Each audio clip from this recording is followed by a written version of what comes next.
अगर आपके फादर के पास 2 करोड़ रुपए अभी हैं और 3 करोड़ रुपए आपके फ्यूचर के लिए हैं, तो भाई एमबीबीएस में आना, ठीक है। अब मैं ये बात क्यों कर रहा हूँ, मैं आपको सारी डिटेल से और बड़े प्यार से सारा कुछ समझा देता हूँ। या कोई आपकी फैमिली में, आपके सर्कल में कोई फ्रेश ग्रेजुएट हो जिसने प्राइवेट एमबीबीएस किया है, तो उससे ये सारी स्टोरी पूछ लीजिएगा। इस वक्त प्राइवेट एमबीबीएस की डिग्री 1.5 करोड़ के करीब हो रही है, ठीक है। 5 साल में आपका खर्चा भी आएगा आने जाने का, रोजाना का अगर आप एक्सपेंस लगा लें, अपना डे स्कॉलर है या हॉस्टल में रहते हैं, 2000 दिन का खर्चा लगाएं, इतना होता है मिनिमम एक मेडिकल स्टूडेंट का। ये मैं आपको वो बातें बता रहा हूँ जो मैं अपने सर्कल में देख रहा हूँ। मेरे वो दोस्त जो एफएससी में मेरे साथ थे, उन्होंने प्राइवेट एमबीबीएस किया, मैंने प्राइवेट डीपीटी की। उनकी डिग्री तब 1 करोड़ की हुई जो आपके 1.5 करोड़ की हुई है, और मेरी डिग्री 25 लाख रुपए में हुई।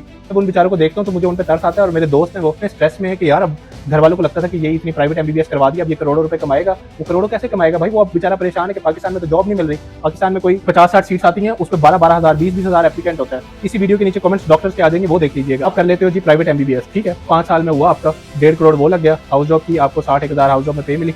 अब आप जाओगे जॉब के लिए वो कहेंगे एक्सपीरियंस, स्पेशलाइजेशन, ठीक है। अब मैं आपको एक बड़ी कड़वी बात बता रहा हूँ, और मुझे उस वक्त दुख होता था कि यार मैं जूनियर हूँ और मेरी पे एक पीजीआर से ज्यादा कैसे है। एक पीजीआर थे सर्जरी के, उनकी पे 12,000 थी, उनकी नाइट शिफ्ट भी होती थी, मेरी नाइट शिफ्ट नहीं होती थी। मैं 8 बजे गया, 3 बजे आ गया, और मेरी 30,000 पे थी दोनों की ही कम। पर मुझे उस बंदे के लिए दुख होता था कि यार वो मुझसे ज्यादा काबिल है, वो आगे स्पेशलाइजेशन कर रहा है, और उस बेचारे के साथ क्या हो रहा है, 12,000 उसकी पे है और उसकी नाइट शिफ्ट भी लगती है। आप जब आप डिग्री कर लोगे, आपके घर वालों को लगेगा कि यार हमने डिग्री कर दी, अब इसने करोड़ों रुपए कमाना है।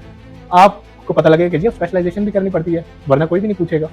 कितना डॉक्टर है जो बेचारा सिंपल एमबीबीएस करके रुलता फिर रहा है। और मेरे वो दोस्त भी यही बात कहते हैं, एमबीबीएस उसको ही करना चाहिए जिसका मेरिट बना है, जिसका मेरिट नहीं बना वो कुछ और करे। और आप देखें आजकल क्या दौर चल रहा है, एक एमबीबीएस है बेचारा करोड़ों रुपए लगा के प्राइवेट डिग्री कर रहा है। वो पहले तो ये सफाइयां देता रहता है कि यार मैं मेरिट वाले की जितनी मेहनत करके आया हूँ, भले मैंने डिग्री प्राइवेट की है पर मैं भी उतना ही काबिल हूँ। पहले वो ये जंग लड़ता है, वो स्पेशलाइजेशन की जंग में आ जाता है। वो देखता है अच्छा यहाँ पे इतनी सैचुरेशन है, अब मैं कौन सी स्पेशलाइजेशन करूँ। प्लैब यूएसएमएल का देखता है, वो कहता है यार इनकी लाखों में फीसेस कहाँ से भरूँ मैं।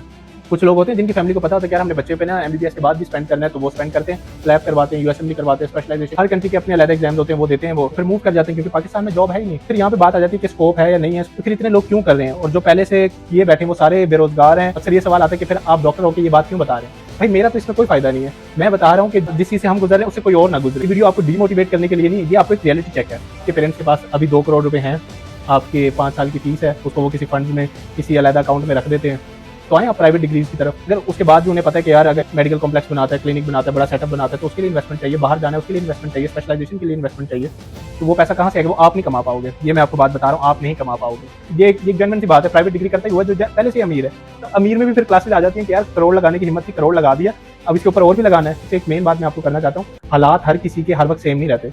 बहुत सारे हमारे कोलीग्स थे, जूनियर थे, जो इनके बेचारे के सेकंड ईयर में, थर्ड ईयर में पेरेंट्स की डेथ हो गई, या बिजनेस लॉस हो गया, या बैंकक्रप्ट हो गए, तो वो बेचारों के पास फीस देने के लिए नहीं थी प्राइवेट कॉलेज की। अब वो क्या है, हम सारे मिलकर कॉलेज वाले पे डोनेशन जमा करते थे।